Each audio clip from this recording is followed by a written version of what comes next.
நண்பர்கள் அனைவருக்கும் வணக்கம். வாழை மரத்தை பெரியவர்கள் வாழையடி வாழையாக வாழ வேண்டும் என்று மணமக்களையோ ஒரு மணமகளையோ ஒரு பெண் பிள்ளைகளையோ குழந்தைகளையோ ஆசீர்வாதம் செய்வார்கள் பெரியவர்கள்.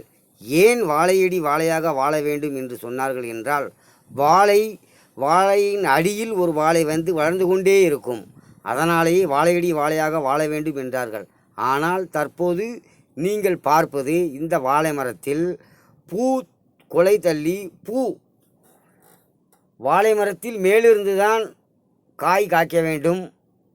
ஆனால் இந்த மரத்தில் பாருங்கள், காய் எந்த இடத்திலிருந்து காய்த்திருக்கிறது. இந்த இடையில் ஒரு அபூர்வ வாழையாக தெரிகிறது அல்லவா? இந்த வாழை நல்லா பாருங்கள்.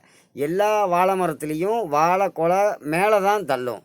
ஆனால் இந்த வாழை மரத்தில் இடையில நடுவுலையே தண்டு பகுதியிலே இருக்குது. இப்போ இந்த மரத்தை பார்த்தீங்கன்னா, இந்த மரத்தில் கொலை எங்கே இருக்குது? வாழை கொலை மேலே இருக்குது.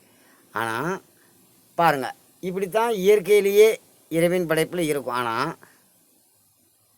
இந்த மரம், இந்த கொலை ஒரு அபூர்வமாக ஒரு வித்தியாசமாக இருக்குது. பாருங்களேன், வாழை மரத்தில் நடுப்பகுதியில் கொலை தள்ளி பூ பூத்து காய் விட்டு இனி வாழைக்காய் ஆகிறதுக்கு ரெடி ஆகும். ஆனால் மேலே பாருங்கள் எம்டியாக இருக்குது, கீழே பாருங்கள் கொலை தள்ளி இருக்குது.